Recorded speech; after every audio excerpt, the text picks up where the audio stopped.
अस्सलामुअलैकुम। आज हमने बनाए हैं क्रंची मज़ेदार पकोड़े।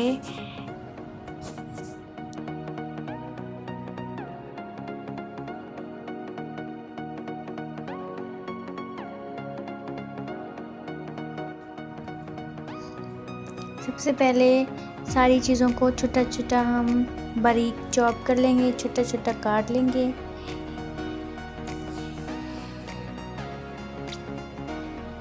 ये मैं डाल रही हूँ बॉल में प्याज, जो कि बिल्कुल बारीक कटे हुए हैं। अगर थोड़े से भी मोटे होंगे तो पकोड़े अंदर से कच्चे रह जाएंगे। और साथ में आलू काट कर छोटे छोटे काट कर हम डाल रहे हैं इसमें। इसके बाद पालक, जो कि हमारे पकोड़ों को नरम भी करेगी और इसमें थोड़ा सा क्रिस्पी भी इसको कर देगी। ये मैं पालक सारी ऐड नहीं करी क्योंकि ज़्यादा है। मसाले के हिसाब से आपने सारी चीज़ों को देखते जाना है और अब इसको थोड़ा सा पहले मिक्स कर लेंगे हम। अब ये बारीक सब्ज मिर्च छोटा छोटा, इसको भी हमने छोटा छोटा काट लेना है और इसको हमने ऐड कर लिया है जनाब। अब हम ऐड करने जा रहे हैं सुर्ख कुटी हुई मिर्च,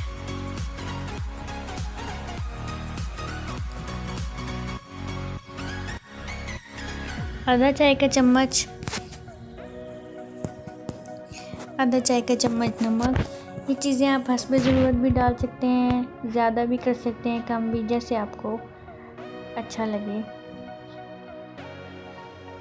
उसके बाद आज के पकौड़ों के मेन मीठा सोडा, जो सबसे ज़्यादा ज़रूरी है। ये मैं डाली उसमें बड़े चम्मच बेसन के 2 डाल दिए हैं मैंने।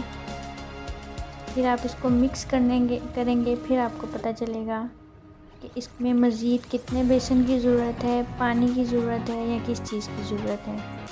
मैं कोशिश करूँगी कि अपनी वीडियोज़ में आसान ज़ुबान का इस्तेमाल करूँ ताकि सब लोगों को आसानी से समझ आ सके।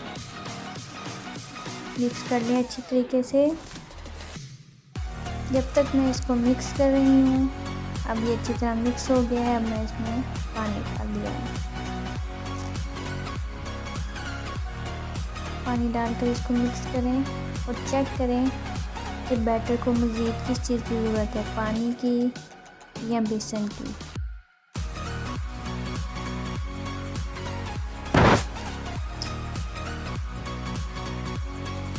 ये थोड़ा सा पतला है तो मैं इसमें थोड़ा सा बेसन और डाल दूँगी। फिर उसको डाल के पहले मिक्स करूँगी और चेक करूँगी कि मज़ीद कितना बेसन चाहिए मुझे, क्योंकि अगर आप सारा ही एक साथ डाल देंगे तो हो सकता है बेसन की मिकदार ज़्यादा हो जाए और हो सकता है आपके पास बेसन कितनी किस्में हैं हमें नहीं पता चलता असल कौन सी है।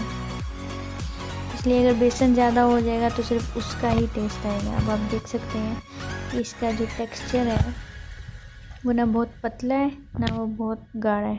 थोड़ा सा बेसन और डाल रही हूँ क्योंकि वो थोड़ा सा आलू जो है वो अपना पानी छोड़ेंगे तो वो बिल्कुल पतला हो जाएगा।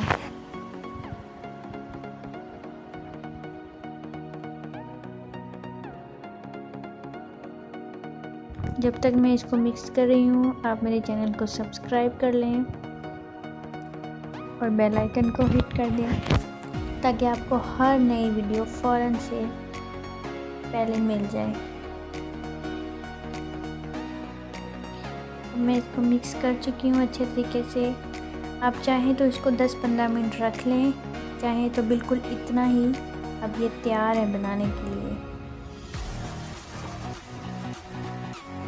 घी को मैंने मीडियम फ्लेम पे गरम किया है। डालने से पहले एक दफ़ा दोबारा मिक्स करना ज़रूरी है ताकि सारा आपस में मिक्स हो जाए। घी बिल्कुल गर्म है, अच्छे तरीके से गर्म है, आप देख सकते हैं। जब घी गर्म हो जाए तो आग को हल्का कर दें थोड़ा सा ताकि पकोड़े अंदर तक पक जाएं।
ये देखें पकोड़े ब्राउन हो गए हैं। इसकी जो ऊपर वाली लेयर है वो बिल्कुल क्रंची भी बन गई है और बिल्कुल ब्राउन हो गई है।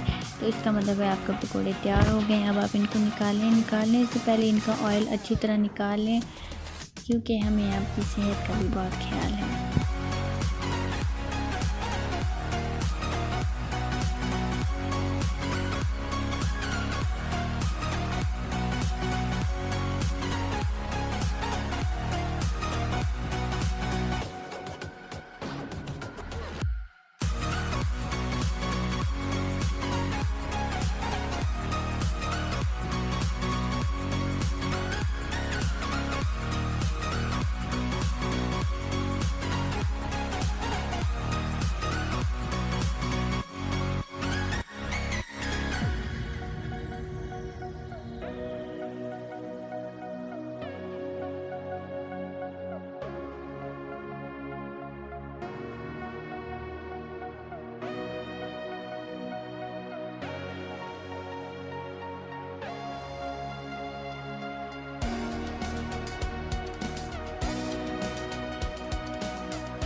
बहुत ही खूबसूरत और मज़ेदार खुशबू के साथ हमारे पकोड़े तैयार हैं।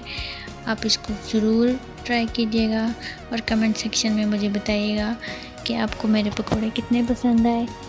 और मज़ीद वीडियोस के लिए मेरे चैनल को सब्सक्राइब